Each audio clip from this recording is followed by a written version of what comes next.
Welcome back. We want to update you on that breaking news that we brought you at the top of the newscast. A fire on Copeland Avenue near Charlotte's Bridal. News Channel 8's Martha Koloski has been on the scene for us tonight and joins us now with more information and an update for us. Martha? Hey, Mike, just one more time for people who are out on Friday night. A lot of people like to go to Sloopy's, for instance. Traffic is really tied up here, so you really don't want to come this way on Copeland Avenue right now if you really don't have to, because it's completely, roadblocked on either end. Keep that in mind. Also, we've been here for about 3 hours and 15 minutes now that this fire has been going on. It's the old River City Lanes building, that old blue building that stands between Charlotte's Bridal and Royal Graphics. That's the big problem. It's probably not going to survive this fire by the looks of things. But Royal Graphics appears safe. So does Charlotte's Bridal so far, just because one's made out of brick, the other's made out of cement block. You're really not going to burn that, but they might have little problems with their rooftops with all the water on top. We're also getting some lightning, so we're going to try to wrap things up here just because it gets a little dangerous with the live truck and lightning. You can see they're really pouring the water on, and the biggest problem with this fire is every time they think it might be out, so much of the fire has traveled within the old wooden walls.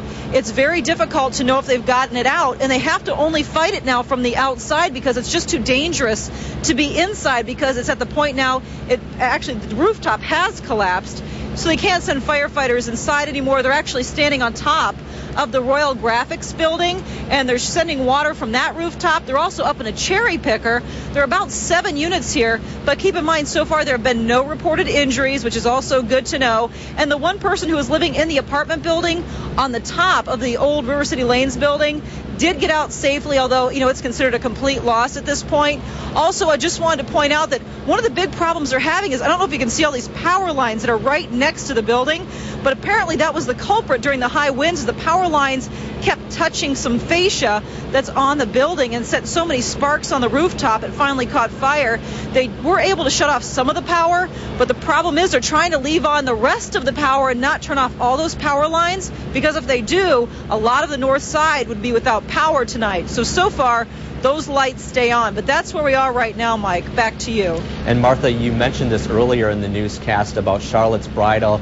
You actually interviewed the owner, and she said that the wedding dresses will be okay. I mean, a lot of brides out there, have a wedding dress there and want to be assured that their dress is going to be okay. Yeah, I've actually seen brides running up to Kathy in open arms, just pleading with her to tell everything's going to be okay with their dresses. So far, all the dresses are okay. In fact, there was at one point firefighters were carrying dresses out of the side of the building. It was quite a sight.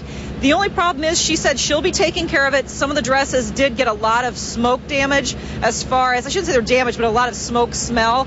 They're going to be taking care of that, getting them laundered, so they'll be as good as new on the day of their wedding. So everything's okay as far as that goes. And obviously Copeland Avenue is still in that area completely shut down. Yeah, I mean, there's got to be a couple hundred people here between Sloopy's and all these homes. It sort of looks like an Oktoberfest parade day on that side of the street. So other than pedestrian traffic, it is shut down to cars. All right. Thanks very much, Martha Koloski, with that update on our breaking news situation here tonight.